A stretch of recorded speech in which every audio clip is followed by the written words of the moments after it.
Hello.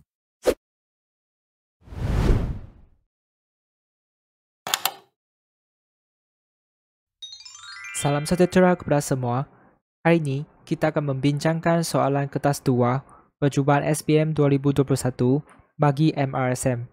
Dalam video yang lepas, kita telah membincangkan soalan kertas 1. Jika anda belum menonton video tersebut, anda boleh menekan link di bawah description. Baik, tanpa membuang masa, marilah kita lihat soalan 1. Diberi fungsi fx dengan menggunakan kaedah penyempurnaan kuasa 2, ungkapkan fx dalam bentuk ini. Baik, so kita faham ini adalah fungsi kuadratik kan. Asalnya fungsi fx dalam bentuk arm. Dan kita nak tukarkan bentuk arm kepada bentuk vertex. So kalau nak tukar, kita kena menggunakan kaedah penyempurnaan kuasa 2. Okay, so macam mana nak guna? Sebenarnya cikgu pernah merakam video yang berkaitan dengan penyempurnaan kuasa 2. Jika anda berminat untuk belajar, anda juga boleh menekan link di bawah description.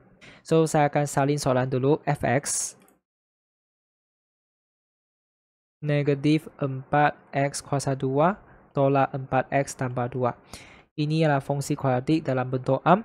Sekarang kita nak tukar jadi bentuk vertex. Langkah pertama adalah pastikan perkali x kuasa 2 ialah 1. Positif 1. So, sekarang kita nampak sini dia ada negatif 4 kan. Jadi kita akan faktorkan negatif 4 keluar supaya dia jadi 1. Perkali dia jadi 1. Okay. So, kita kalau nak faktorkan hanya fokus pada dua sebutan ini saja. Yang C itu kita akan letak di belakang. Jangan peduli. Kita hanya fokus pada dua sebutan ini. Jadi saya akan faktorkan negatif 4. Okay. Dan dalam tu kita ada apa? Negatif 4 darab x kuasa 2 akan dapat ini. Negatif 4 darab dengan positif x akan dapat negatif 4x. Sebab negatif darab positif dapat negatif. Okay. Dan tambah 2 ni kita letak di belakang saja. Boleh ke? Bila kita sampai langkah ini, kita nampak perkali untuk x kuasa 2 ialah 1 kan? Kalau dia sudah jadi 1, barulah kita mula kaedah penyempurnaan kuasa 2. Okay? Selagi dia bukan 1, kita tak boleh mulakan penyempurnaan kuasa 2. Negatif 4, kemudian kita akan letak satu tanda kurung yang sangat-sangat besar. And then tambah 2 kita masih letak di belakang. So, dalam tanda kurung besar ini, kita kena buat apa? Kita akan guna slogan ini. Tanda kurung besar kuasa 2 tolak dengan tanda kurung kecil kuasa 2. Okay? Kurungan besar kuasa 2 tolak kurungan kecil kuasa 2. Boleh faham? Dan mesti kita letak tanda kurung yang paling besar ini di luar. Okay? Sebab dua sebutan ini, dia akan jadi dua tanda kurung ini. Tadi, negatif 4 darab dengan dua sebutan ini kan. So, sekarang negatif 4 ni juga perlu darab dengan dua tanda kurung ini. Okay? Negatif 4 dia akan darab dengan dua tanda kurung ini. Kalau kita tak letak ini, bermaksud negatif 4 itu hanya darab dengan kurungan pertama saja. Dia tidak darab dengan kurungan kedua. So, tak adil lah. Pastikan kita letak kurungan besar ni. Okay? So, sekarang kita nak buat apa? Kita nak isi tanda kurung besar dengan tanda kurung kecil. Kalau sini x kuasa 2, sini kita isi x. Okay? Turunkan kuasa 2 jadi 1. Kalau sini tambah, kita isi tambah. Kemudian tanya pada diri, perkali untuk x ialah apa? Perkali untuk x ialah 1 kan? So, kita just ambil nombor ni, bahagi dengan 2. Iaitu 1/2. So, kita akan isi kat sini 1/2. Dan x ini tidak perlu ditulis. Kemudian, sini kita nak buat apa? Very simple. Kita hanya copy and paste nombor ini ke sini. 1/2 ke sini. So, saya akan isi 1/2. Okay, selepas itu, kita akan darab lah. Negatif 4 darab kurungan besar. Negatif 4 darab dengan ini. So, negatif 4 kurungan x tambah 1/2 kuasa 2. Yang ni berhati-hati. Negatif, negatif, positif. Kemudian, kita salin 4, salin ini. Kerja kita ialah salin dulu. Jangan kira apa-apa, kita salin saja. Okay. Kemudian kita akan guna kalkulator untuk bahagian belakang ini. Yang depan ni kita salin. So, kita tekan saja. 4 darab dengan 1/2. Lepas tu tutup kurungan. Kuasa 2. Lepas tu tambah 2. Kita dapat 3. Inilah fx. Jadi kita sudah berjaya tukar jadi dalam bentuk vertex. Okay kan? Dalam format ini. So, seterusnya kita pergi B. Lakarkan graf bagi fx sama dengan ini. So, maksudnya kita nak lakarkan graf inilah. Kita nak lakarkan graf, pastikan kita sediakan apa? Sediakan titik maksimum ataupun minimum. So, untuk ini kita ada titik maksimum. Sebab ini ialah A kan. Kalau A kurang daripada sifar, maksudnya kita ada titik maksimum. Okay? So, nak cari titik maksimum macam mana? Okay, saya salin soalan dulu. Negatif 4x kuasa 2 tolak 4x tambah 2. Nak cari titik maksimum, kita just ambil bentuk vertex ini. Yang dalam kurungan itu, x tambah 1/2 sama dengan sifar. X sama dengan negatif 1/2. Ini ialah koordinat x untuk titik maksimum itu. Manakala koordinat y ialah bahagian belakang, iaitu 3. Okay, jadi kita boleh tulis titik maksimum ialah negatif 1/2, 3. So, ini ialah titik maksimum. Tapi tak cukup. Selain titik maksimum, kita kena tahulah kita perlu sediakan itu pintasan y dengan pintasan x. So, nak cari pintasan y macam mana? Kita akan tulis dipaksi fx. Okay. X sama dengan sifar. So, kita akan ganti sifar ni ke dalam x, iaitu f sifar sama dengan apa? Negatif 4 darab sifar kuasa 2 tolak 4 darab sifar tambah 2. Jadi kita dapat 2. Inilah koordinat x, inilah koordinat y. Means that kita ada koordinat 0, 2. Sekarang kita nak sediakan apa? Pintasan x pula. So, kita akan tulis dipaksi x, fx sama dengan sifar. So, kita akan teruskan kiri dan kanan. Dan di sini kita boleh pilih. Fx kita nak guna ini ataupun nak guna ini pun okey. Yang dua-dua ini pun okey. So, depend lah. Kalau anda lebih suka ini, boleh guna ini. Kalau suka bentuk am pun boleh. Tak ada masalah. Okey, saya akan guna ini. Okey. Negatif 4 darab dengan x tambah 1/2 kuasa 2 tambah 3. Okey, jadi saya akan pindah tambah 3 ke sebelah kanan. Negatif 3. Kemudian kita akan pindah negatif 4 ke sebelah kanan. Jadi kita dapat 3/4. Dan kita boleh dapat x lah. X tambah 1/2 ialah positif, negatif, punca kuasa 2, 3/4. Ini kita boleh tekan kalkulator. Kita boleh letak 2 tempat perpuluhan ataupun 3. So, saya akan letak 0.866. Okey, dan di sini kita kena asingkan jadi dua bahagian. Satu yang positif dan satu yang negatif. Okey, satu yang negatif. Negatif 0.866. Kemudian kita boleh dapatkan x lah. Okey, so ini tolak dengan 0.5. Okey, so kita dapat 0.366. Manakala sini kita tekan negatif 0.866. Tolak dengan 1/2 iaitu 0.5. So, kita dapat negatif 1.366. So, dari sini kita ada koordinat apa? 0.366, dengan sifar. Dan kita juga ada negatif 1.366, dengan sifar. So, kita sudah berjaya dapat semua titik yang penting, iaitu titik maksimum, pintasan y iaitu 2. Jadi, kita ada koordinat 0,2.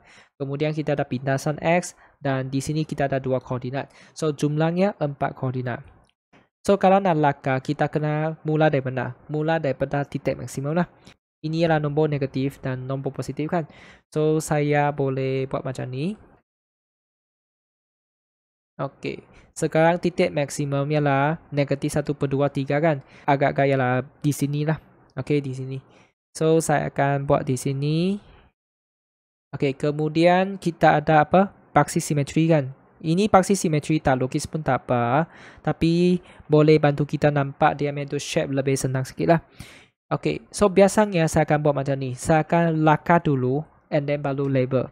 Okay, kalau kita label dulu nanti kalau ada salah kita kena padam pula. So saya cadangkan kita lakar dulu. Sebab nanti dia akan kena yang negatif 1.366 dan satu yang positif kan, agak-agak di sini. So saya akan buat macam ni. Boleh ya? Kemudian barulah kita label lah. Ini adalah apa? Ini adalah negatif 1.366 Dan inilah 0.366. Dan inilah 2. Pintasan y lah 2. Dan titik maksimum kita pun label negatif 1/2 dengan 3. Ini ialah fx, ini ialah x. Dan ini ialah sifar. So, dengan ini kita sudah berjaya lakarkan graf untuk fx. Boleh ke? Okay, cikgu tahu ini panjang sangat. Dia 2 markah sajalah. Tapi memang macam tu. So, kita kena tahu apa yang perlu disediakan. Okay? Baik, sekarang kita pergi C. Okay, diberi titik PRS, koordinat X ialah R, koordinat Y ialah S, berada di atas graf. Dengan keadaan S lebih daripada sifar. S maksudnya koordinat Y dia lebih daripada sifar. Maksudnya dia di atas paksi X. Jika jarak mencancang titik P dari paksi X ialah 0.44 unit. Okay, jarak mencancang maksudnya vertical distance lah dari paksi X ialah ini. Okay, cari jarak mengufuk titik P dari paksi simetri. Jarak mengufuk maksudnya horizontal distance. Okay, titik itu dari paksi simetri. So, apa yang dimaksudkan ni? Kita kena lakar pada graf ini.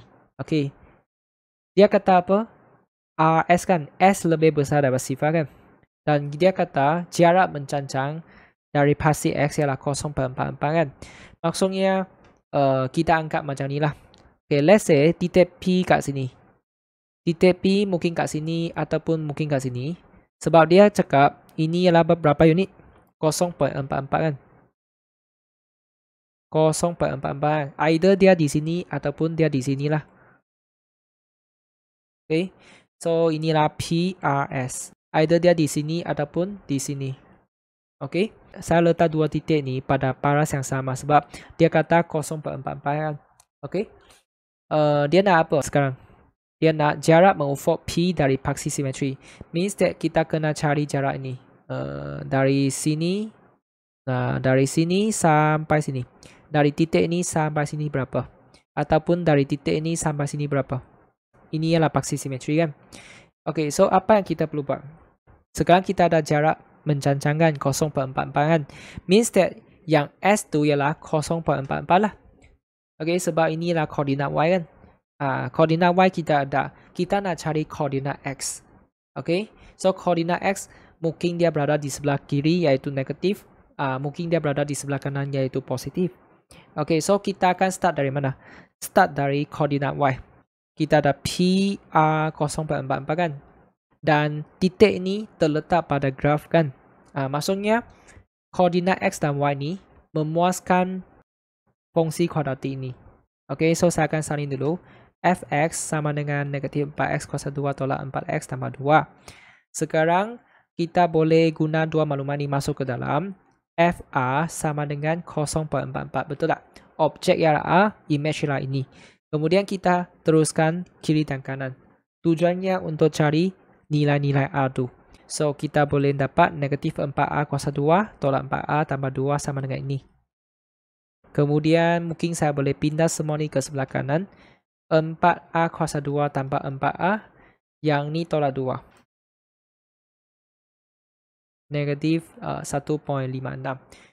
Okey, kemudian kita boleh bahagi 4 lah supaya dia nampak lebih ringkas. Semua ni bahagi dengan 4. Okey, yang ni bahagi 4 dapat apa? Negatif 0.39.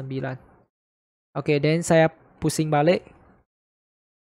Okey, sekarang kita nak cari A kan. Kita mungkin boleh guna itu rumus kuadratik lah. A1, B1, C negatif 0.39. Okay, so kita nak cari A kan. Negatif, guna formula dia. Negatif 1 tambah tolak positif negatif. B kuasa 2 tolak 4AC kan. Bahagi dengan 2/1. Bahagian ini kita tekan kalkulator. 1 kuasa 2 tolak ini. Okay, 2.56/2. Okay, so kita dapat apa? Ini kita boleh asing dua bahagian atau ini. Okay, so ini kita tekan negatif 1 tambah puncak kuasa 2 2.56 per 2. So dapat 0.3. Okay, dan ini. Okay, bahagi dengan 2. Negatif 1.3. So nampak tak? Kita ada dua nilai A. Okay, satu ialah 0.3 dan satu ialah negatif 1.3. So kita tahulah ini ialah negatif 1.3, 0.44 dan ini ialah 0.3 dengan 0.44. Okay, so sekarang kita nak cari apa? Kita nak cari itu jarak move dari negatif 1.3 sampai negatif 0.5 kan? Ini negatif 0.5. So jarak dia berapa? Ataupun kita dari 0.3 sampai ini berapa? Sama saja, jarak dia mesti sama. Sebab ini dia fungsi kuadratik kan ni. Paksi simetri berada di tengah-tengah. Okay, so kita boleh guna negatif 0.5 tolak dengan ini. Ataupun kita guna 0.3 tolak dengan ini pun boleh. Ini untuk jarak move. So saya ambil ni lah lebih senang. 0.3 tolak ini. So saya tulis jarak move. Okay, 0.3 tolak negatif 0.5. So kita dapat 0.8 unit. Okay ke? Saya tahu agak panjang lah. That's why kita kena tindakan cepat sikit. Okay, ini soalan apa? Soalan C kan? Okay, baik. Di manakah kita dapat markah? Okay, untuk soalan A, penyempurnaan kuasa 2. Kalau kita boleh tunjukkan cara yang tepat untuk penyempurnaan kuasa 2, 1 markah. Dan kalau kita boleh tulis dalam bentuk word text, 1 markah. Untuk B, di sini tak ada markah, tapi dia penting untuk bantu kita dapat graf yang betul. Okay, yang penting di sini ialah shape dia betul. Kalau kita lakarkan muka yang masam itu, 1 markah. Macam N shape lah. Kalau dapat ni shape 1 markah. Lepas tu kalau kita ada label. Kita ada label maximum. Lepas tu dengan pintasan Y 1 markah. Okay, 2 markah sajalah. Yang ni pintasan X dia tak bagi markah untuk skema ni lah. Tapi untuk skema lain mungkin ada. So pastikan anda juga carilah. Okay, cari pintasan X dan kita label dalam itu. Okay, sebab kadang-kadang dia bagi banyak markah kan, bukan bagi 2 markah.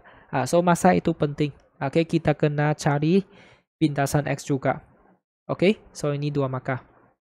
Yang C, kalau kita boleh tulis itu FR sama dengan 0.44 ni 1 markah.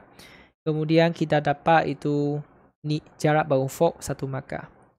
Walaupun tengah-tengah ni tak ada markah, tapi penting jugalah. Proses ini penting untuk bantu kita dapat jarak ini.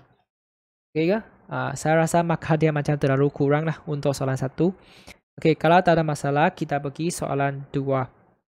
Baik, sekarang kita lihat soalan 2. Rajah 1.1 menunjukkan sebuah segi 4 sama KLMN. So, kita kena beri perhatian lah apakah bentuk yang diberikan dalam soalan. Segi 4 sama means that setiap sisi ni sama panjang. Sini X, maksudnya sini pun X. Semua ni X. Okay. Rajah 1.2 menunjukkan sebuah segi 4 tepat PQRS. So, bila nampak rectangle means that yang opposite dia sama panjang lah. YCM dan ini ZCM. Berarti Z bukan X lah.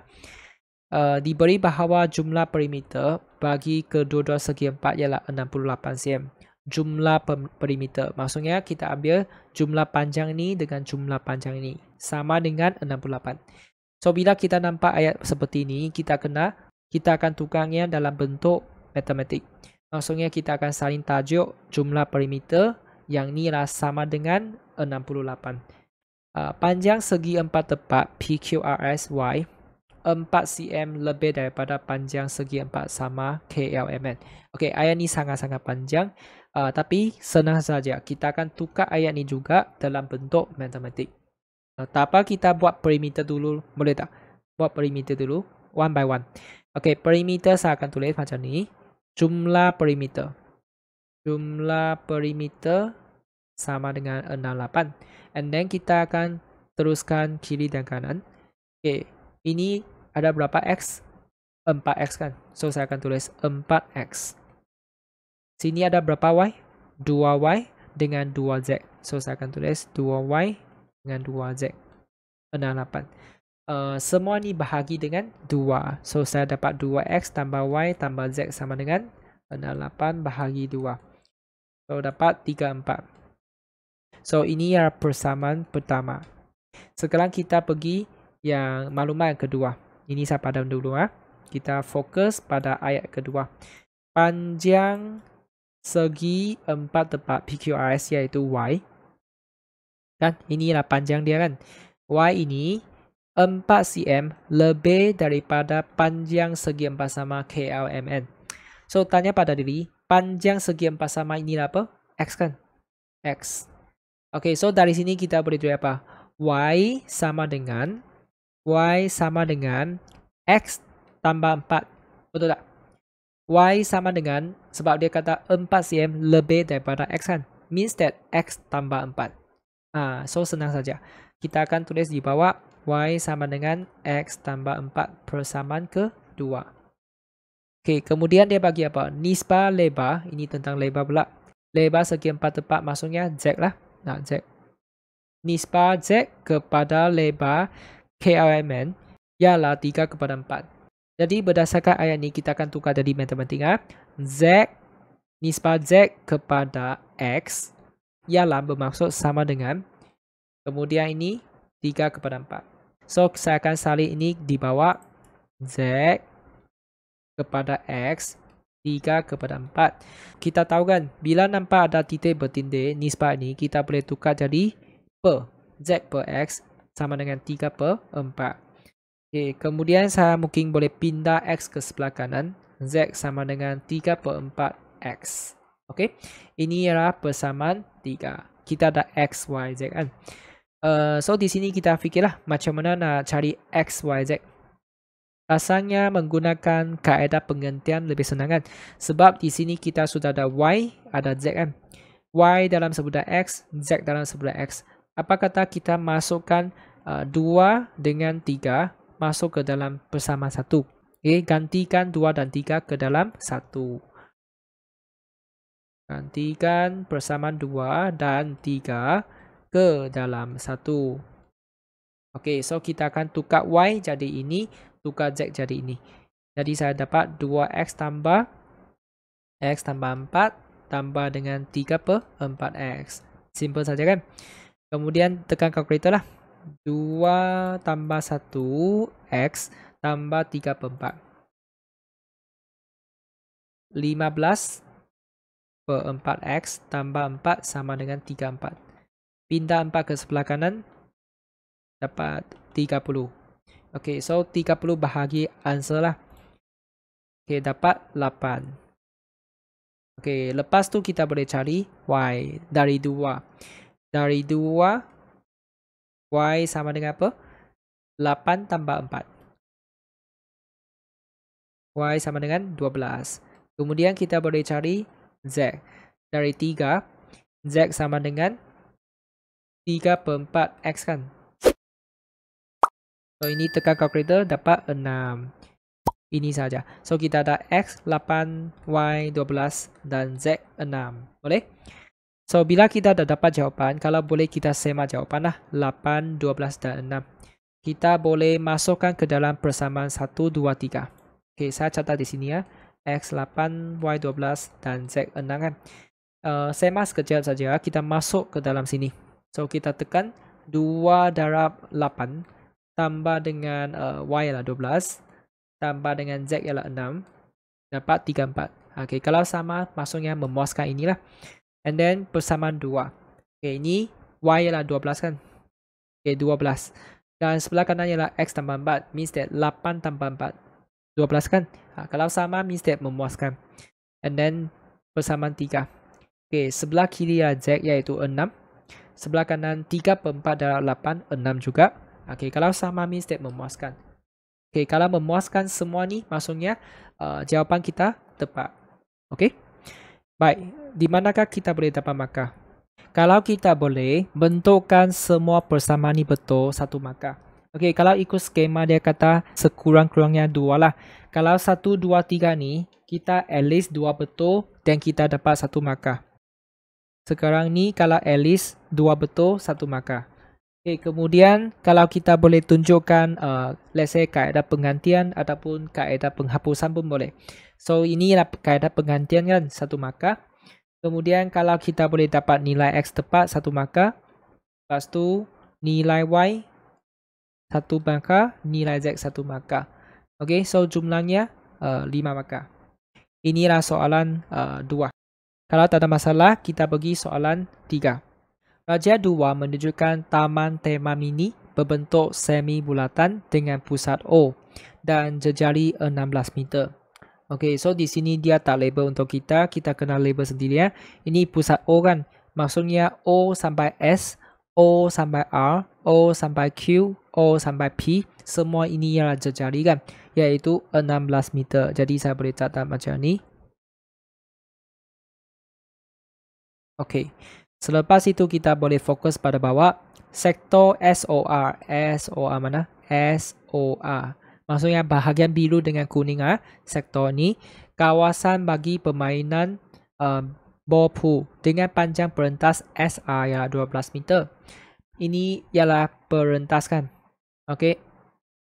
SR ataupun RS ini ialah perentas 12 meter. Sektor POQ kawasan permainan kanak-kanak. Okey, POQ ini kawasan permainan. Sekarang dia bagi apa? Nisbah bagi panjang lengkok PQ kepada QR ialah 3 kepada 2. PQ lebih panjang sebab dia 3 bahagian. QR lengkok ini dia 2. So bila kita nampak ayat ni, kita boleh tukar jadi simbol matematik iaitu macam ni. PQ lengkok dengan QR lengkok sama dengan 3 kepada 2. Ialah maksudnya sama dengan. Okey. Nanti kita akan guna maklumat ni lah. Guna pi sama dengan 3.142. Okey, hitung nilai theta dalam radian. Kita nak cari theta ini. Okey, nak cari theta. So, kita lihat theta ni terkandung dalam segitiga ini kan. Kita ada 16 dengan 12. So, kat sini kita nak guna petua cosinus pun boleh. Ataupun kita nak guna itu rumus untuk perentas pun boleh. So, di sini saya akan guna rumus perentas. Okey, RS ialah 12 kan. So, saya akan catat di bawah dulu. RS sama dengan 12. Lepas tu, kita akan teruskan kiri dan kanan. Saya akan guna rumus perentas iaitu 2J sin theta per 2. Okey, di sini theta ialah dalam darjah. Nanti kita kena tukar dalam radian. Okey, so jadi dia berapa? 16. Sama dengan 12. Okey, so ini apa? 32 kan. So saya akan pindah ke sebelah kanan. 12 per 32. Sin theta per 2 sama dengan 3 per 8. Kemudian saya boleh bawa sin ke sebelah kanan. Shift sin answer. So saya dapat 22.02 darjah. Kemudian kita akan ambil ni darab dengan 2. Theta ialah 44.04 darjah. Bila dapat darjah kita boleh tukar jadi radian. Darab dengan 3.142 per 180. Okay, darab 3.142 bahagi dengan 180. Okay, biasanya kita akan letak dalam 4 tempat perpuluhan lah untuk radian. Okay ke? Ini ialah soalan A. Okay, B. Kawasan berwarna kuning yang berpagar merupakan tempat menunggu bagi ibu bapa. Sementara anak-anak bermain di dalam ball pool. So, yang biru itu ialah ball pool. Yang bahagian kuning ialah tempat ibu bapa menunggu. So, sekarang dia kata apa? Hitung panjang pagar dalam meter bagi kawasan tersebut. Okay, panjang pagar means that kita perlu perentas RS 12 meter dengan lengkok. Okay, kawasan kuning dia ada 2 bahagian. Satu ialah perentas, satu ialah lengkok. Okay, so kita perlu cari lengkok dulu lah. Okay, sekarang kita ada theta kan. Theta ini berapa? Theta tadi ialah 0.7687 radian. Kita ada jejari, kita ada theta, kita boleh cari panjang lengkok RS. Okay, so saya akan tulis panjang lengkok RS sama dengan apa? J theta kan formula. So 16 darab dengan sudut ini. Okey, kemudian tekan calculator. 12.299. Nak bagi 4 pun boleh, nak bagi 3 pun boleh. Biasanya saya akan bagi 3 lah sebab ini panjang kan meter. Ini ialah lengkok RS. Sebaik saja kita dapat lengkok, kita boleh cari panjang pagar lah. Ambil 12 campur dengan panjang lengkok sahaja. So saya akan tulis panjang pagar sama dengan 12 campur dengan ini. Okay, so kita dapat 24.299 meter. Okay, tak susah kan? Okay, sekarang C. Hitung luas bagi kawasan permainan kanak-kanak. Kawasan permainan kanak-kanak iaitu sektor POQ. Kalau nak cari kawasan ni, kita mesti kena ada apa? Kita sudah ada jejari kan? Kita mesti ada sudut dia. So di sini kita kena faham macam mana kita boleh dapat sudut ini. Sekarang kita sudah ada 0.7687 lah ini kan, yang merah. Yang orange color ini kita nak, tapi tak tahu. Di sini kita perhatikan selain orange color dengan merah, kita masih ada satu sudut kat sini. Yang purple dengan orange color ini kita tak tahu berapa. Tapi kita ada satu maklumat, jangan lupa. Lengkok PQ dengan lengkok QR nisbahlah 3/2. Lengkok PQ kat sini, lengkok QR kat sini kan. Kita kena faham satu konsep. Kalau lengkok nisbah dia 3/2, maksudnya sudut orange color ini dengan sudut purple color ni, dia pun ikut nisbah ni juga. Sebab panjang lengkok bergantung pada sudut itu. Okay? Lengkok QR ni juga bergantung pada sudut ini. So sudut ni dia kecil kan sebab dia pendek. Sudut ni lebih besar sebab dia panjang. So kita boleh tulislah sudut POQ dengan sudut QOR yang orange color dengan purple color, nisbah dia juga dalam bentuk 3/2. Okey, mungkin saya catat di sini lebih senang nampak. Maksudnya sekarang dia bagi PQ kepada QR ialah 3/2 kan. Bermaksud sudut POQ dengan sudut QOR juga dalam bentuk 3/2. Sini 3 bahagian, sini 2 bahagian. Means that jumlahnya ialah 5 bahagian. Okay, jumlah ialah 5 bahagian. So sekarang masalah ialah apa? Kita nak cari orange color kan, iaitu 3 bahagian. Okay, 3 daripada jumlah ialah 5 kan. So saya akan tulis macam ni. Sudut POQ ialah 3/5. 3/5 apa? POR. Saya akan cari keseluruhan ini. Okay, yang hitam ini ialah orange dengan purple color kan. Okay, jumlah hitam ini ialah 5 bahagian. Okay, daripada 5 bahagian dia ambil 3 bahagian. That's why dia 3/5. So boleh cari yang bahagian hitam tak? Boleh kan? Kita boleh guna 180 tolak sudut ini. Okay, tapi sebab ini dalam radian, saya akan tulis apa? Pi. Pi tolak ini. Pi bermaksud 180 lah. So kat sini 3/5 kurungan pi tolak ini. Okey, dan di sini pi ialah apa? 3.142. Okey, so kita tekan lah 3/5 darab dengan 3.142 tolak dengan ini. Okey, so dapat 1.42. Kita bagi 4.40 radian. Inilah sudut POQ. Boleh faham? Saya ambil orange color ialah sebelah kiri, yang sebelah kanan ialah hitam. So kita kena tahu lah 3/5. So bila kita ada sudut, kita ada jejari, boleh cari tak luas kawasan permainan ini? Boleh kan? Luas kawasan permainan itu ialah dalam sektor. Jadi guna sektor punya formula. Formula apa? 1/2 J kuasa 2 theta. So kita masuk 16 kuasa 2 theta ialah ini. Okey, kemudian kita tekan calculator saja.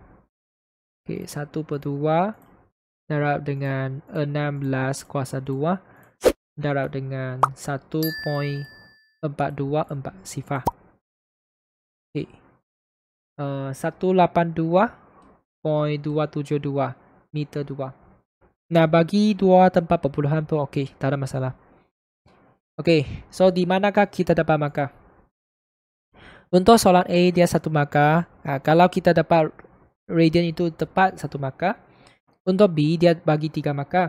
Kalau kita boleh dapat lengkok 1 markah. Kemudian kalau kita boleh tambah 12 iaitu panjang perentas dengan lengkok 1 markah. Dan akhirnya dapat jawapan yang tepat 1 markah, 3 markah. Okey, untuk C, kalau kita boleh dapat sudut POQ iaitu yang orange color itu 1 markah. Kemudian kalau kita boleh menggunakan rumus untuk luas sektor 1 markah dan jawapan tepat 1 markah. Okey ke? So jumlahnya 7 markah.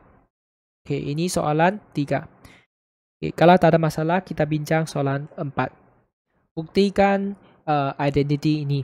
Maksudnya kita akan buktikan sebelah kiri sama dengan sebelah kanan. So untuk soalan seperti ini, kita boleh mula daripada sebelah kiri kepada sebelah kanan ataupun dari sebelah kanan kepada sebelah kiri. Tetapi biasanya saya akan bermula daripada sebelah kiri. Okay, so saya akan salin kiri sama dengan ini. And then kita akan teruskan sehingga kita dapat sasaran kita iaitu sebelah kanan. Perhatikan ini ialah dalam satu sebutan kan. Asalnya dia 2 sebutan. So, apa kata kita gabungkan mereka jadi satu sebutan? Okay, macam mana gabungkan? Penyebut inilah satu kan? So, kalau kita bawa darab dengan sin X, atas pun darab dengan sin X, penyebut sama nanti kita boleh gabungkan. Jadi, ini dapat apa? Cos kuasa 2X sin X. Yang ni apa? Sin kuasa 2X per sin X. Sedangkan penyebut dia sama, jadi kita boleh gabungkan. Jadi, cos kuasa 2X tambah sin kuasa 2X per sin X. Dan kita tahu ini adalah apa? Basic identity kan. Cos kuasa 2X tambah sin kuasa 2X ialah 1. 1 per sin X. Okey, dan tanya apa tadi? Adakah ini berkaitan dengan ini? Macam tak berkaitan kan? Sebab dia ada 2 di depan, tapi sini ialah 1. Dan bawah dia adalah sin X. Macam tak sama kan? Jadi di sini kita kena buat sesuatu. Okay, perhatikan sini dia ada apa? Dia ada 2 cos X kan? Jadi apa kata kita atas darab dengan 2 cos X, bawah pun darab dengan 2 cos X. Ini yang tambahan lah. Darab 2 cos X, bawah darab dengan 2 cos X. Tujuannya adalah untuk mencapai 2 cos X ini. So bila kita darab, satu darab ini masih dapat yang sama. Yang ni saya boleh letak 2 di depan, 2 sin X, lepas tu cos X. Perhatikan, 2 sin X cos X ialah apa? Kalau ikut formula apa? Sin 2X. Kalau tak boleh hafal formula tak apa, kamu boleh rujuk pada rumus di muka surat depan. Okey, ini ialah sin 2X. Okey, selepas itu kita tahu kan, 1 per sin 2X ialah apa? 1 per sin 2X ialah cosecant. Cosecant 2X. Ini saya catat di tepi. Cosecant 2X kita tahu kan 1 per sin 2X. Okey, sekarang ialah 1 per ini. Kita boleh dapat ini. So, maksudnya kita sudah dapat sebelah kanan. Sama dengan kanan. Dan kalau boleh di akhirnya kita akan salin balik lah. Salin balik apa yang kita sudah berjaya. Sebelah kiri sama dengan sebelah kanan.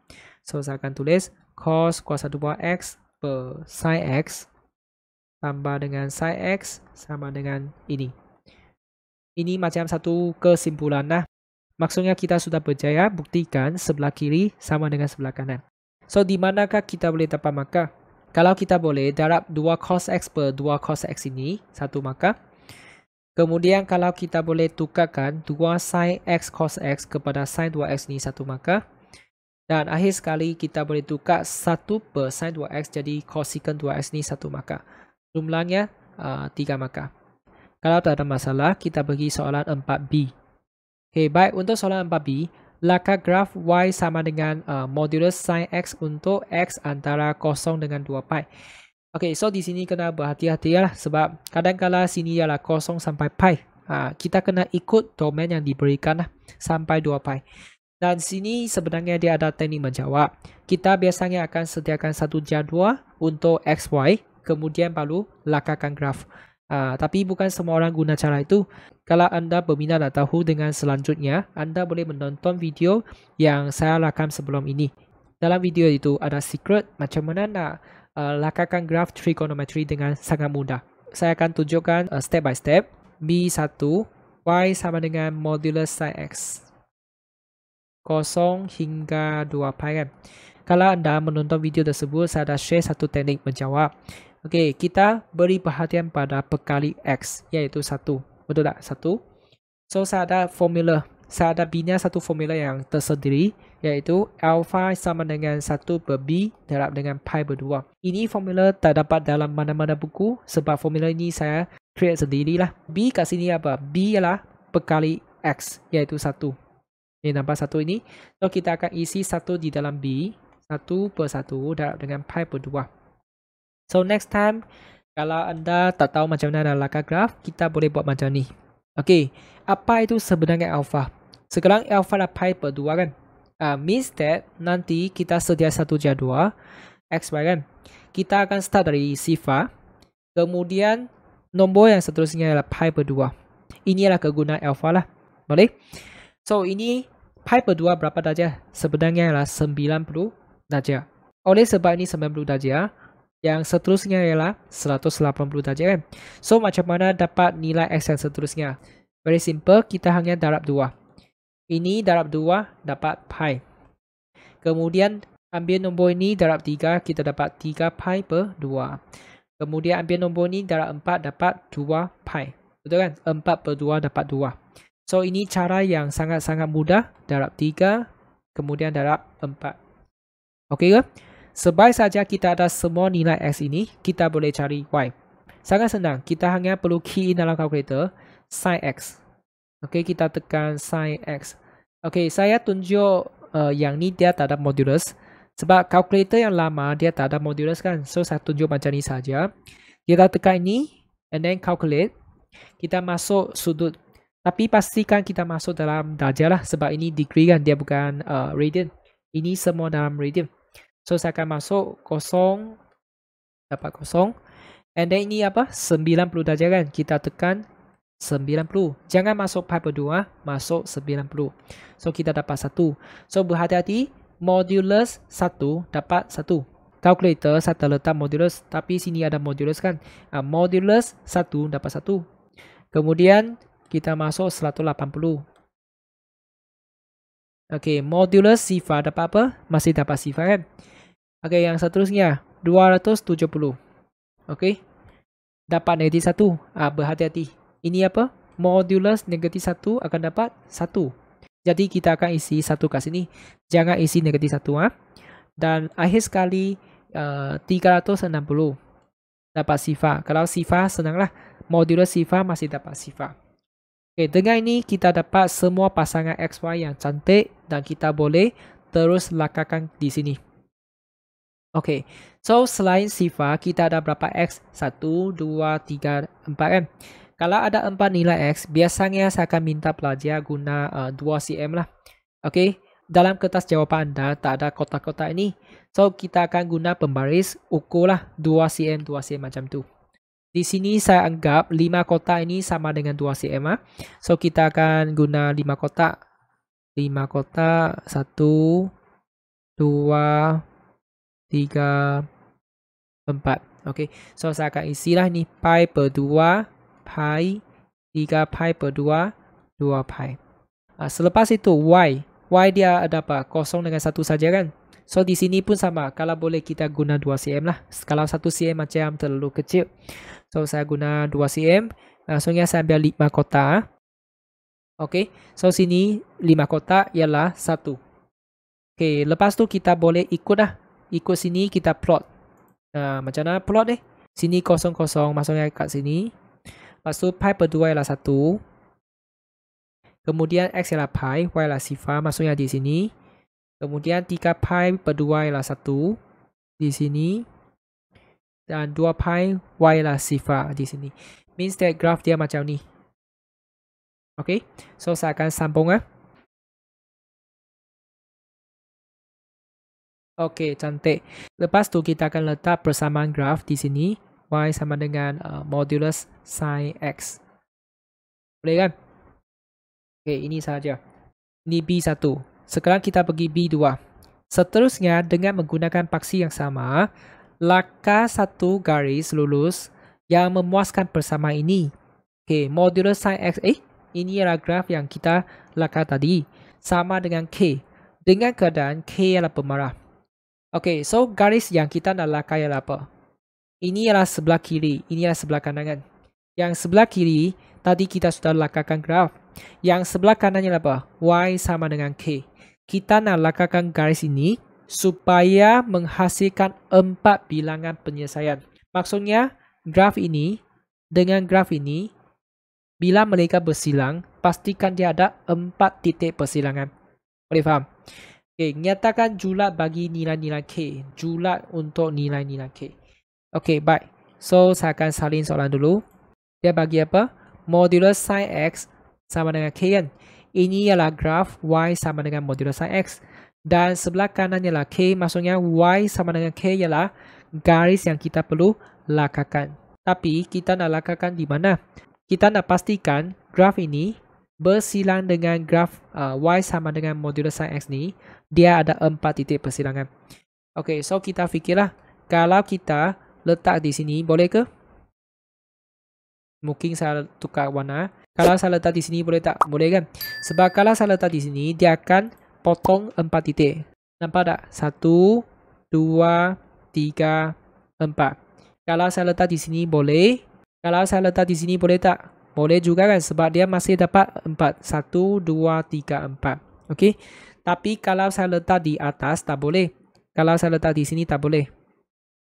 Yang apa? Titik maksimum dengan titik maksimum ni tak boleh. Sebab dia akan sentuh 2 titik saja. Iaitu 2 titik persilangan. Jadi garis ini mesti di antara apa? K ini mesti di antara sifar dengan 1. Di antara sifar dengan 1. Tak boleh sifar. Kalau sifar, dia hanya ada 3 titik. 1, 2, 3. Kita nak 4 titik. Jadi garis mengufuk ni mesti di antara sifar dengan 1. Okay? That's why dia tanya kamu. Julat bagi nilai-nilai K apa? So kita lepas dah lukis, kita boleh tulis lah. 0 kurang daripada K kurang daripada 1. Inilah julat untuk K. Boleh faham? Tak boleh sama dengan 1. Okay, saya tulis jawapan yang salah macam ni. Kalau kita tulis macam ni, salah. Kalau kita tulis macam ni pun salah. Sebab ini bermaksud termasuk sifar, termasuk 1. Kalau sifar, dia ada 3 penyelesaian. Kalau 1, dia hanya ada 2 penyelesaian. Kita nak 4. Okey ke? Okey, ini saja. So, di manakah kita boleh dapat markah? Okey, untuk B1 ini tentang graf kan? Y sama dengan modulus sin X kan? Okey, kalau shape dia betul, bentuk dia betul, 1 markah. Saya letak di sini ya. Shape betul, 1 markah. Seterusnya, kalau kita boleh lakakan 2 bahagian graf ini di atas paksi X. Maksudnya betul lah. Sebab dia ada modulus, maksudnya dia mesti di atas paksi X. Positif. So, ini absolute. Absolute maksudnya yang negatif tu, dia pantau jadi positif. Kemudian, kalau kita boleh tunjukkan amplitude dia 1, maksudnya betul lah. Amplitude dia 1 dan 1 markah. So, jumlahnya 3 markah. Untuk B2. B2 kita mesti kena lakakan garis di sini. Mesti di antara sifar dengan 1. Kalau lakak di sini 1 markah. And then kalau kita boleh nyatakan julat yang tepat 1 markah. Okay, so sini jumlah 5 markah. Okay, so untuk graf ini anda boleh pergi tengoklah video yang saya pernah rakam sebelum inilah. Dalam video itu saya dah share lah macam mana nak cari alpha, macam mana nak buat jadual dan macam mana nak lakakan graf. Okay, so kalau tak ada masalah kita pergi soalan yang seterusnya. Rajah 3 menunjukkan sisi 4 AEFG, okay, dan segitiga ABD dengan keadaan BD dan AG bersilang pada C. BD dengan AG bersilang di C. Diberi bahawa vektor AB sama dengan 4X. Bila kita nampak vektor, kita kena label anak panah dalam gambar rajah. Okay, A pergi ke B, 4X. C pergi ke B, negatif 1/2Y. G ke F, 3/2Y. Lepas tu E ke F, 3X. Dan nisbah BC kepada CD ialah 2 kepada 3. Okey, BC lebih pendek, CD lebih panjang. So, saya akan catat macam ni. 2 bahagian, ini 3 bahagian. Ungkapkan dalam sebutan vektor X dan Y untuk vektor AC. So, kita nak vektor AC, A pergi ke C di sini. Okey, so tanya pada diri. Dari A ke C, kita boleh pilih jalan mana? Kita boleh pilih jalan AB, kemudian BC. Betul tak? A pergi B, B pergi C. So, saya akan catat dulu.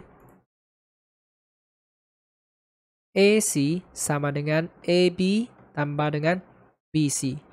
Okey, tetapi masalah di sini ialah kita ada AB. Kita tak ada BC. Di sini kita ada CB, kita tak ada BC kan? Di sini kita perlu ikut apa yang diberikan dalam pelajaran ini. Dari C ke B kan? So, kita akan ikut. Saya akan tukar ni BC jadi negatif CB. Tukar dulu sebelum kita gantikan apa-apa. So, AB tolak dengan CB. Okey, sekarang tanya pada diri. Adakah dua-dua ini sudah ada? AB ada tak? AB ada kan? CB ada tak? CB pun ada kan? That's why saya cakap kita ikutkan pelajaran dulu. Lepas tu baru masukkan dua-dua ini ke dalam. So, saya akan isi 4X tolak ini salin. CB ialah apa? Negatif 1/2Y. Okay, so negatif dapat positif. Ini ialah AC. Boleh ya? Kemudian kita bagi bahagian 2, kita nak cari AD. Nak cari AD, pastikan kita label itu apa panah A ke D. Okay, kalau nak A ke D, mungkin kita boleh pilih jalan apa? AC and then CD. Betul tak? AC, CD. Tapi masalah di sini ialah kita ada AC tapi tak ada CD kan? Jadi apa kata kita pergi cari ini dulu? Kita cari DC dulu. Kenapa saya cari DC bukan cari CD? Sebab masih ingat tak tadi? CB ialah dalam arah ini.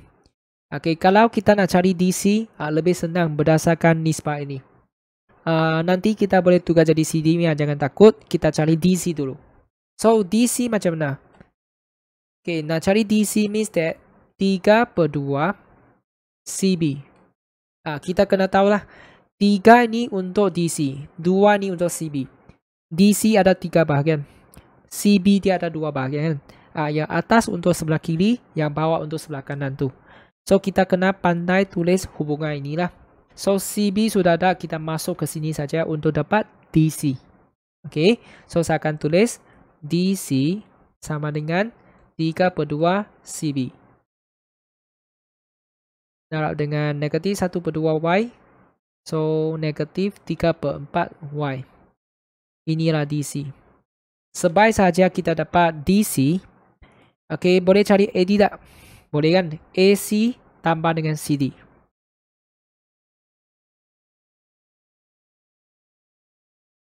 Kita akan tulis jalan yang kita nak and then baru ganti. Okay, tanya pada diri. AC ada tak? AC ada. CD ada tak?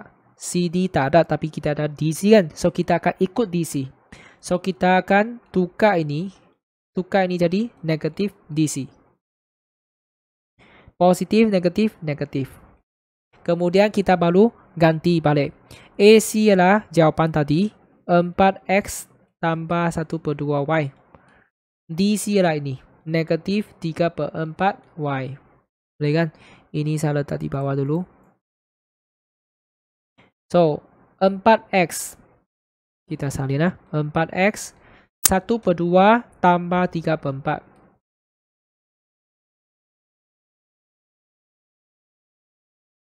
Okay, 5/4Y. Ini ialah jawapan AD. Untuk soalan A1 dengan 2, kalau kita boleh tunjukkan triangle law, AB tambah BC ataupun AC tambah CD, salah satu inilah, kita ada 1 markah. And then kalau kita dapat jawapan AC 1 markah, lepas tu kalau kita dapat vektor AD ni 1 markah. Jumlahnya 3 markah. So, jalan yang kita tulis itu pun penting lah. Means that jangan terus bagi jawapan lah. Kita tulis itu dulu, baru ganti. Ganti dengan vektor yang diberikan. Okey, ini soalan 5A. Sekarang kita pergi B. Diberi vektor AG ialah lambda kali ganda AC. So, bila kita nampak ayat ni, kita kena tulis dalam bentuk matematik. AG sama dengan lambda AC. Okay, dan AE ialah mu kali ganda AD. So, kita akan tulis kat sini. AE sama dengan mu AD. Ungkapkan vektor AF dalam sebutan lambda, X dan Y. Kita nak vektor AF dalam 3 sebutan ini. Lambda, X dengan Y. Jadi kalau kita nampak lambda, dia mesti berkaitan dengan inilah. Mesti berkaitan dengan AG. Okay. So macam mana kita nak start? Kita nak cari AF kan. So kita tengok gambar aja. AF. So kita kena sambung lah. Sambung. Dari A pergi ke F. Kita sambung. Dari A ke F. Di sini kita nak guna jalan apa? Kita nak cari AF. Mesti berkaitan dengan AG kan. Sebab dia nak dalam sebutan lambda.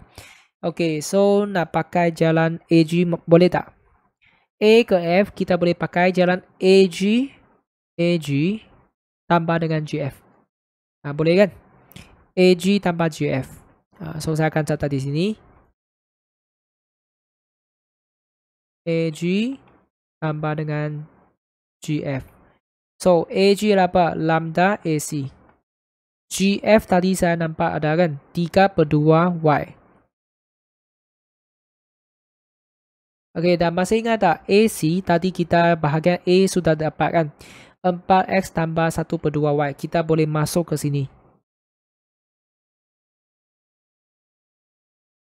Okey, dan kita boleh darab 4 lambda X 1/2 lambda Y tambah 3/2 Y. Okay, so ini nampak ada Y kan. Kita boleh faktorkan vektor Y keluar. Maksudnya kita tinggal 1/2 lambda tambah dengan 3/2 and then Y letak di luar. Ini ialah vektor AF dalam sebutan lambda XY. B2. Kita nak dalam mu XY. Jadi mesti berkaitan dengan AE lah. Okay, AE. Kita nak cari AF kan. Kita boleh pilih jalan ini. AE tambah dengan EF. So, ini B2. Okay, AE sudah diberikan. Mu AD. Lepas tu EF. EF ialah berapa? 3X. Jadi kita isi kat sini 3X. AD kat mana? AD tadi saya rasa sudah cari kan? Nah ini 4X tambah 5/4Y. So cikgu bagi satu tips lah. Biasanya soalan B ini, okay, dia berkaitan dengan soalan A. Okay, tadi kita dapat AC dengan AD kan? Nampak di sini dia akan guna AC dan sini guna AD. Biasa berkaitan lah. So kita akan darab 4 mu X. Yang ni darab 5/4 mu Y tambah 3X.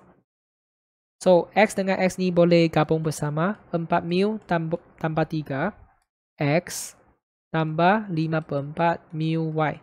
So, maksudnya kita sudah berjaya dalam sebutan mu XY. Okey kan? Ini B12.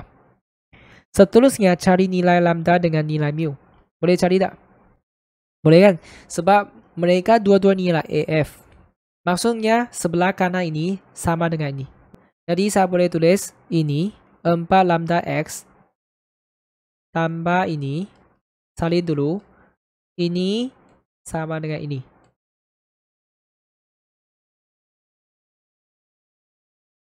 Okey, kalau sama maksudnya kita boleh bandingkan perkali untuk vektor lah. Ini ada X kan. Means that kita boleh banding ini dengan ini. Okey. Dan kita boleh bandingkan perkali untuk Y. Ini dengan ini. So, biru dengan biru, orange dengan orange lah. Jadi, di sini kita ada 4 lambda sama dengan 4 mu tambah 3. So, ini apa? Persamaan 1. Persamaan 2. 1/2 lambda tambah 3/2 sama dengan 5/4 mu. Okey, kalau nak senang mungkin semua darab dengan 4 lah. So, ini darab 4 dapat 2. Darab 4 dapat 6. Ini darab 4 dapat 5 mu. Okey, semua darab 4. Bagi dia satu baris. Kemudian mungkin saya boleh pindah. pindah 6 ke sebelah kanan. Ini tak ada masalah kot sebab ni persamaan serentak saja. Okay, so lambda sama dengan 5 mu tolak 6 per 2. Persamaan 2. And then kita selesaikan lah. Ganti 2 ke dalam 1. Okay, masuk ke dalam 4 dalam 5 mu tolak 6 per 2 sama dengan 4 mu tambah 3. Okay, so ini potong. Tinggal apa? 10 mu tolak 12. 4 mu tambah 3. Okay, kemudian saya boleh pindah 4 mu ke sebelah kiri, negatif 12 ke sebelah kanan. So, ini dapat 6 mu sama dengan 15. Okay, ini 15 per 6. Kita dapat 5 per 2. Okay, lepas kita dapat mu, kita boleh cari lambda kan? So, kita tulis dari 2. Lambda sama dengan apa? 5 darab 5 per 2 tolak 6 per 2. So, ini tekan lah. 5 darab 5 per 2 tolak 6 per 2. So, dapat 13 per 4. Okay, so macam ni saja. Okay, kalau boleh saya bagi kesimpulan. Lambda 13 per 4. Mu dapat 5 per 2. Okay, so yang ni soalan sangat penting lah. Biasanya dia akan keluar dalam SPM lah. Boleh fokus pada soalan macam ni. Okay, so di manakah kita dapat markah? Okay, untuk B1. Kalau kita boleh dapat AF ni betul. 1 markah. Untuk B2. Kalau kita boleh dapat AF ni pun 1 markah. Kemudian, kalau kita boleh dapat 2 persamaan ni. Persamaan 1 dengan 2 ni 1 markah. Kalau kita boleh dapat nilai mu betul 1 markah. Nilai lambda betul 1 markah. Okay, jadi sini berapa markah? Jumlahnya 5 markah. Kalau tak ada masalah, kita akan bincang soalan 6. Diberi pembezaan peringkat pertama bagi ini ialah ini. Cari nilai H. Okay, pembezaan peringkat pertama maksudnya dy dx lah. So, mungkin kita boleh angkat ini sebagai y. Kemudian kita cari dy dx. Lepas tu, banding dengan dy dx yang diberikan. So, ini kita jangan tengok dulu. Maksudnya kita bergantung pada soalan ini. Pergi cari dy dx. Lepas kita dapat banding dengan ini. So, saya akan tulis biar y sama dengan ini.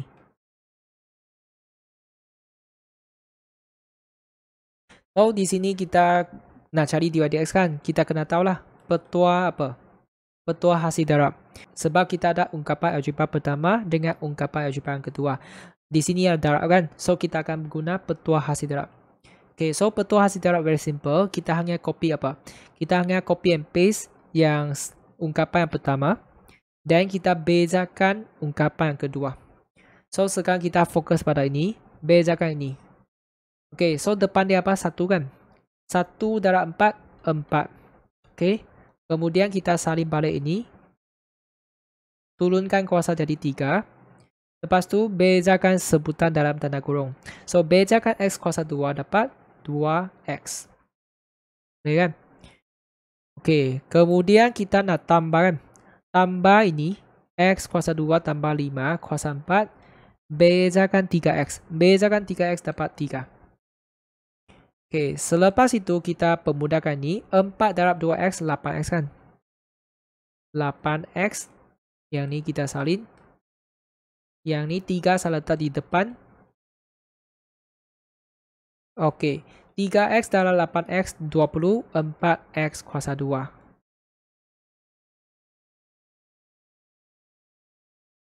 Boleh ya? Okey. Seterusnya kita nak buat apa? Kita kena faktorkan. Okey. Faktorkan. So, kita beri perhatian pada nombor dulu. Sini ada 24. Sini ada 3 kan? So, kita akan faktorkan 3. Okey, kemudian kita akan lihat pada sebutan ini.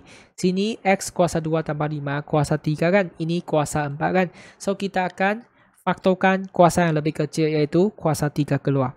Okey, so tadi ada nombor 3. Sekarang ada ini kan? Okey, jadi saya boleh tulis 3 kurungan X kuasa 2 tambah 5 kuasa 3. And then, kurungan besar macam ni. 3 darab apa? Boleh dapat ini.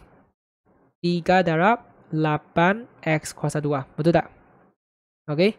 Kemudian ini sudah habislah. Sekarang kita fokus pada ini. 3 darab 1 dapat ini kan? 1 dapat tulis. Ini kuasa 3.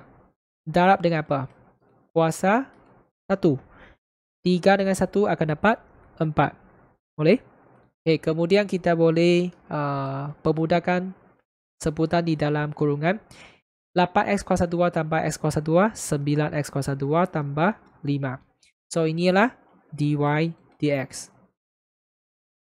Okey, ini ialah berdasarkan apa yang kita buat sendiri. Sekarang kita nak buat apa? Kita nak cari nilai h. Perhatikan pattern ini sama tak? Okey, pattern ini sama tak? Ini dengan ini sama tak? Sama kan? Jadi kita hanya bandingkan lah. H ialah apa? H ialah 9. Okey, jadi saya tulis H sama dengan 9. Kita guna teknik perbandingan. Boleh faham? Maksudnya kita cari sendiri, lepas tu banding dengan apa yang diberikan. Okey ya? So ini 6A. Kalau tak ada masalah, kita pergi 6B. Raja menunjukkan sebuah kon terbalik dengan diameter tapak 12 cm. So diameter 12 cm means that jejari berapa cm? Jejari dia 6 cm lah. Okey, saya letak dulu. Tinggi 18. Okey, nah sudah label 18. Diberi tinggi air dalam kon ialah H. Tinggi air ialah H. Okey, ini tinggi air. Jejari permukaan air ialah R. Inilah permukaan air. Jejari ialah R. Dan sini ialah 6. 6 cm ni untuk kon. Okey. Kalau ni R ni untuk permukaan air. Air mengalir keluar melalui lubang kecil di bahagian bujur bawah kon berkenaan. Means that sini ada air keluar. Okey. Maksudnya air semakin berkurangan lah. Okey. Hitung perubahan kecil bagi tinggi air. So kita kena terjemah air ni jadi simbol matematik. So kita nak cari apa? Delta H. H ialah tinggi air kan? Perubahan kecil maksudnya delta. Delta H. Jika isi padu air menyusut daripada 8 pi kepada 7.5 pi. Sebab air semakin berkurangan. That's why dia cakap isi padu menyusut. Dari 8 pi kepada 7.5 pi. So maksudnya ni isi padu asal. Yang ni lah isi padu baharu. Kenapa saya nak tulis macam ni? Sebab soalan ni berkaitan dengan perubahan kecil kan. Kalau kita nak cari perubahan kecil H, pastikan kita tahu perubahan untuk I. Okey, perubahan kecil untuk I. Jadi masih ingat tak kalau nak cari delta I, formula dia apa? Ambil I baharu, isi padu baharu, tolak dengan isi padu asal. So nanti kita nak cari ni ambil 7.5 pi, tolak dengan 8 pi saja. Guna formula ini. So, teknik menjawab macam mana? Okey, kalau kita nak cari delta H, kita kena faham satu perkara. Delta H per delta I menghampiri dengan dH di. Menghampiri dengan dH di. Okey, di sini kita ada dua pemberi ubah H dengan I kan. So, kita akan tulis macam ni. Delta H ialah benda yang kita nak cari per delta I menghampiri dH di. So, di sini kita perlu sediakan berapa maklumat? Kita kena sediakan delta I. So, ini saya rasa tak ada masalah. Ambil ini, tolak ini. Ini okey. Kita nak sediakan ini. Okey, dH di. Maksudnya, kita mesti ada persamaan yang menghubungkan H dengan I. Ataupun I dengan H. Okey. So, kat sini I ialah apa? I di sini lah isi padu untuk air. Isi padu air kan? Boleh cari isi padu air tak? Kita boleh guna formula kon lah. Sebab isi padu air ni dia pun ikut bentuk kon. So berdasarkan ini kita boleh tulis formula I sama dengan 1/3 pi R kuasa 2H. Okay, so kat sini I ialah isi padu air. Okay, R di sini apa? H di sini apa? H ialah tinggi air. R ialah jejari untuk air. Okay, tapi masalah ialah apa? Di sini dia ada dua pemberi ubah. Dia ada R, dia ada H. Sebelah kiri ada satu pemberi ubah. Is okay. Tapi sebelah kanan dia ada dua pemberi ubah. So macam mana? Mesti tinggal H saja. Itu R mesti tukar jadi H. Sebab nanti kita perlu dH di kan. Maksudnya nanti kita boleh cari di dH. Kalau nak cari ni, pastikan sebelah kanan pemboleh ubah R mesti tukar jadi dalam sebutan pemboleh ubah H. Kita kena fikirlah R dengan H hubungan dia apa. Okay, ini berdasarkan konsep matematik yang simple dalam form 1 sampai form 3. Kalau kita sambung ini ya. Okay, di sini dia RCM kan. Sini H. Untuk segitiga yang besar ini 6 cm, sini 18 cm. So kita kena guna konsep segitiga serupa. Okay, nampak tak segitiga kecil ini dengan segitiga besar ini? Hubungan dia apa? Hubungannya lah R per 6 sama dengan H per 18. Boleh faham? Sisi ni bahagi dengan sisi ni sama dengan nisbah H per 18. Nisbah mereka adalah sama. Okay? So ini kena tahulah dari form 1 sampai form 3 kita dah belajar ini kan. So saya akan tulis R per 6 sama dengan H per 18. So dari sini kita boleh pindah 6 ke sebelah kanan supaya kita tahu R itu sebenarnya berapa H. 6 per 18 H maksudnya 1/3 H. So bila kita dapat ini, kita boleh ganti ke dalam. So I sama dengan 1/3 pi, lepas tu 1/3 H kuasa 2 H. Okey kan? 1/9 H kuasa 2 H. Jadi 1/27 pi H kuasa 3. Okey, akhirnya kita sudah dapat I dalam sebutan H. Bila sampai ini kita boleh cari di dH. So 3 dalam 1/27 ialah 1/9 pi H kuasa 2.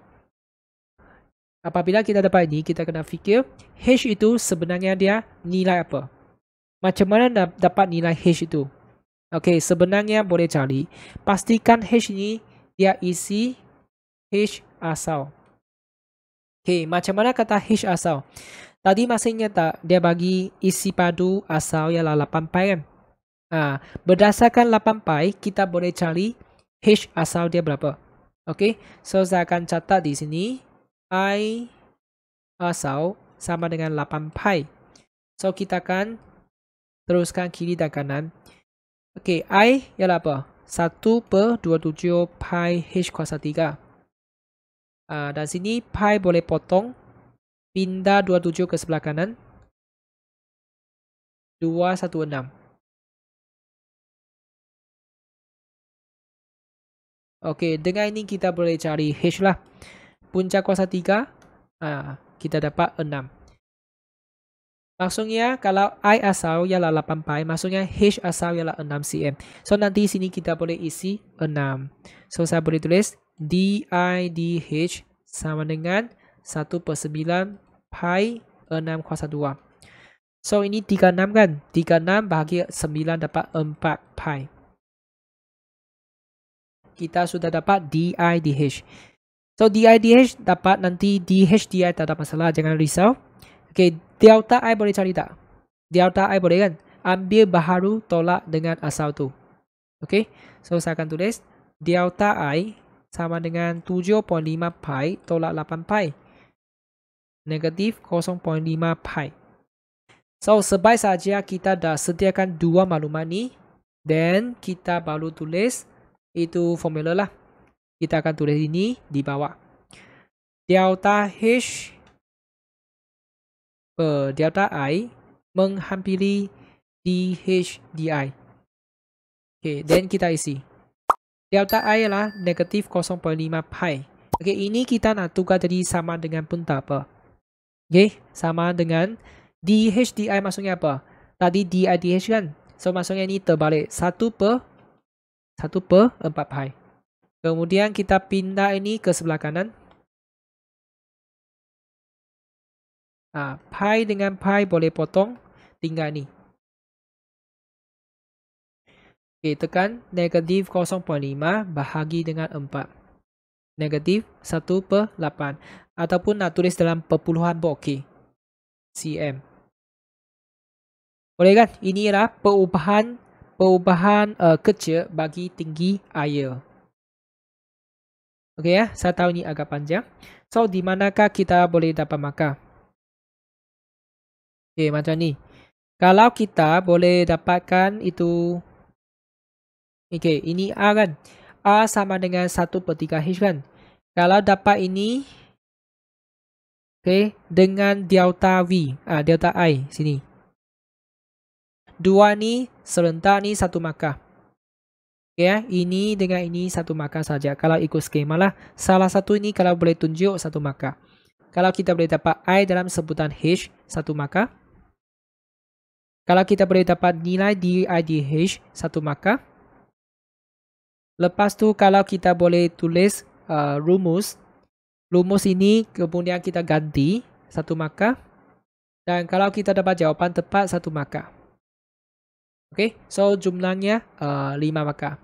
Boleh kan? 1, 2, 3, 4, 5.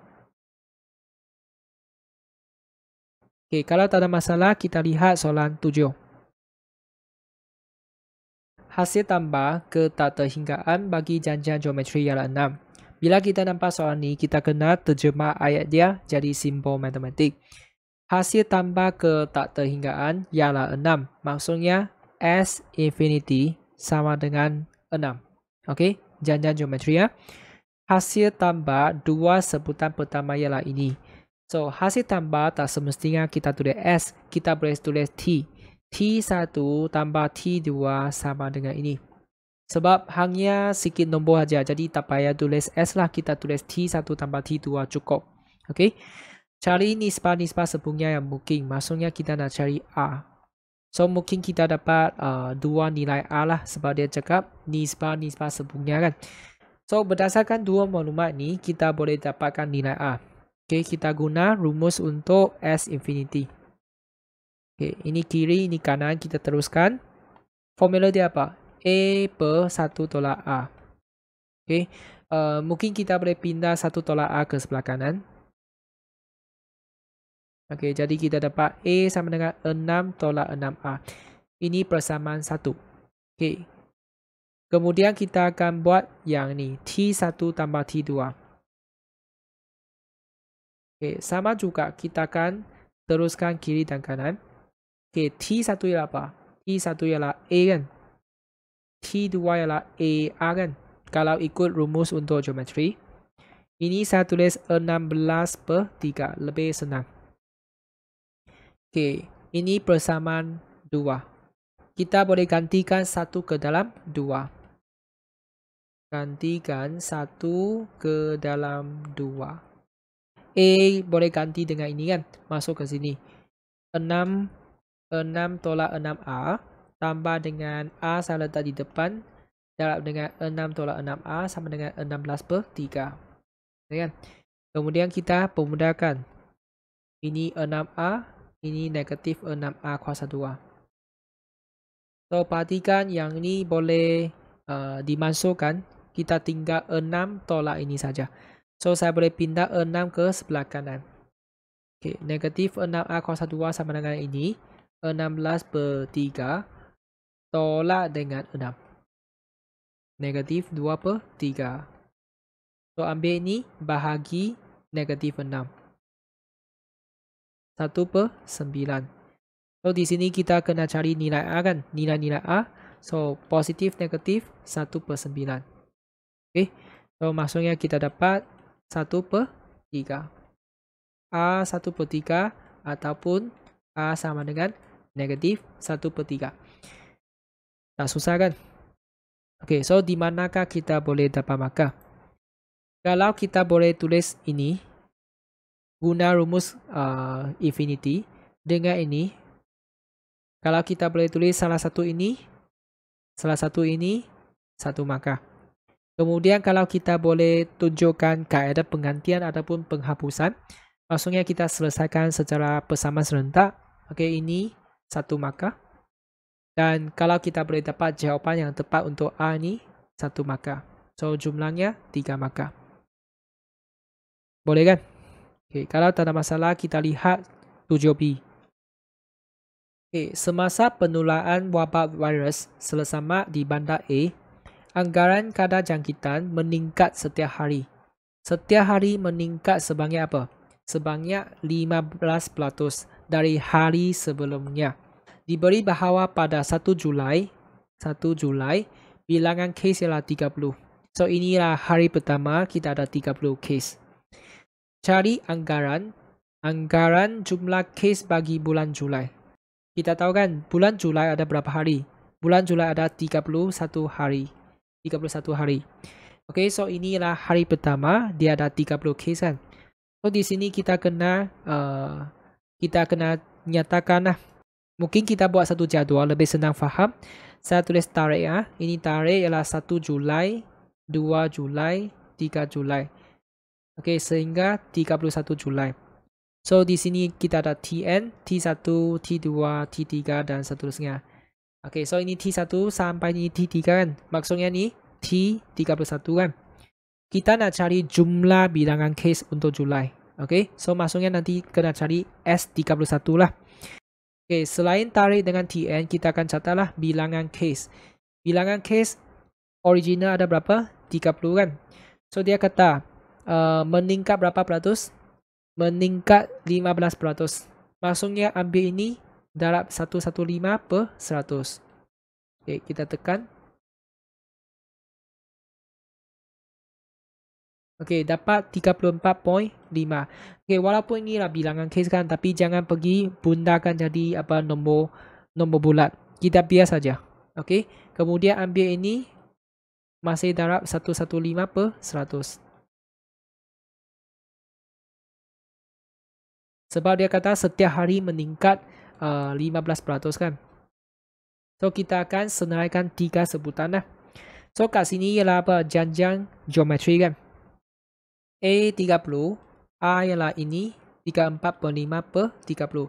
Kalau nampak soalan dia meningkat berapa peratus, ini tentang janjang geometri. Okey, so ambil ini bahagi dengan 30 dapat 1.15. So bila kita dapat A dengan A, kita nak cari jumlah bilangan kes. Means that dari hari pertama sampai hari ke 31 iaitu S31. So formula dia apa? Sn kan. A kurungan A kuasa N tolak 1 per A tolak 1. Kita akan gantikan N dengan 31. Okay. So A lah 30. A ialah 1.15. 31 tolak 1 per 1.15 tolak 1. Okay. Dan ini kita serahkan kepada kalkulator sahaja.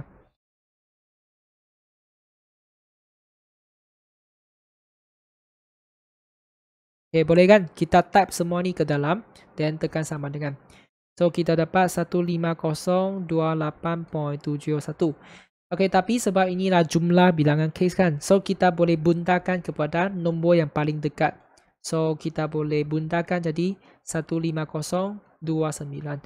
Okay, kita boleh buntakan ini. Okay, tapi kadang-kadang jawapan dia pun terima 15028. Sebab ini ialah anggaran saja. Kita anggaran ada berapa kes. Okey ya. Tapi saya akan ambil nombor yang terdekat lah. Sebab ni 7 kan. Kalau bunda jadi 9. So ni B1. B2. Mulai 1 Ogos. Tadi bulan Julai kan. Sekarang bulan Ogos. Pihak berkuasa tempatan mengambil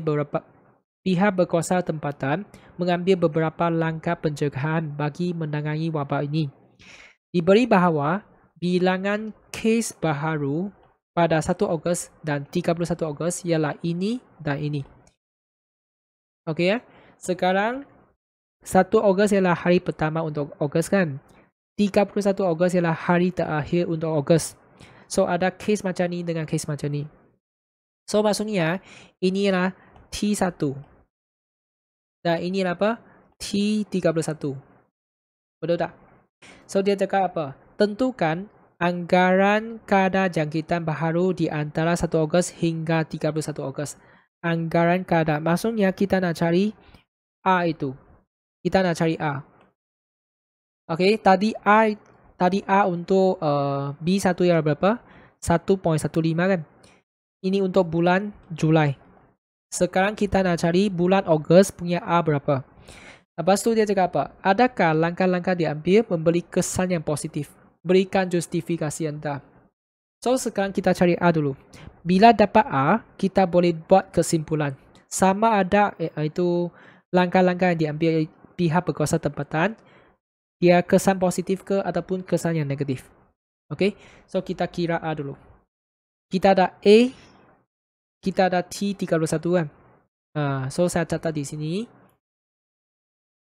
Ini B2. Kita ada A 2284. Kemudian kita ada T31 45464. So kita akan teruskan kiri dan kanan. Okay, formula dia apa? A kuasa 30.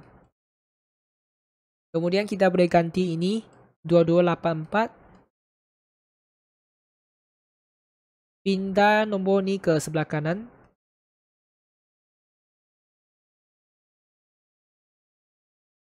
So dapat berapa?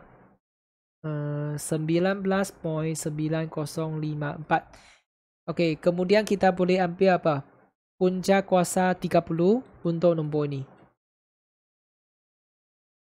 Okey, so di sini saya akan ambil yang positif sajalah sebab apa? Sebab ni kadar jangkitan kan, kita ambil yang positif saja. So saya akan tekan button ini 30. Lepas tu masuk nombor ini 19.9054. Okey, 1.105.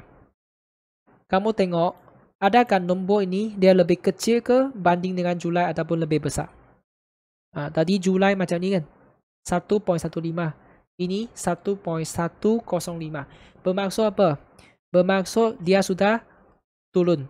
Okey, kadar jangkitan sudah turun. Maksudnya langkah-langkah yang diambil itu membawa kesan yang positif. Jadi kita boleh tulis apa? Ya. Okey, ya kerana kita bagi satu kesimpulan lah. Kerana kadar jangkitan baharu pada bulan Ogos adalah lebih rendah. Adalah lebih rendah daripada bulan Julai. Boleh kan? Kalau tinggi maksudnya dia kesan negatif. Okey, sekarang dia ambil langkah-langkah pencegahan. So, ini dia lebih rendah daripada Julai lah. Daripada bulan Julai. Okey. So, di manakah kita dapat markah? Okey, untuk B1. Kalau kita boleh isi formula SN dengan tepat 1 markah. Kalau kita boleh dapat jawapan S31 tepat 1 markah. Okey, untuk B2. Kalau kita boleh isi formula TN sama dengan ini 1 markah. Kalau kita boleh dapat itu kadar jangkitan baharu 1 markah. Dan kalau kita boleh bagi kesimpulan ya, sebab apa? Lebih rendah 1 markah. Okey, jumlahnya 5 markah. Boleh kan? So, ini soalan 7B. Okey, dengan ini kita akan tamatkan perbincangan di sini. Okey, dalam video yang seterusnya kita akan bincang bahagian B kertas 2. Okey, jika rasa video ini membantu, boleh kongsikan dengan rakan-rakan. Ini sahaja. Sekian, terima kasih. Jumpa lagi. Jika anda rasa video ini dapat membantu rakan-rakan, sila share kepada mereka. Dan jangan lupa subscribe saluran Teo Maths dan like video ini. Jika anda mempunyai sebarang soalan, anda boleh komen di bawah dan saya akan cuba membantu anda secepat mungkin. Anda juga boleh cadangkan topik yang kurang faham dan saya akan cuba membuat video yang berkaitan dalam masa yang terdekat. Sekian, terima kasih. Jumpa lagi.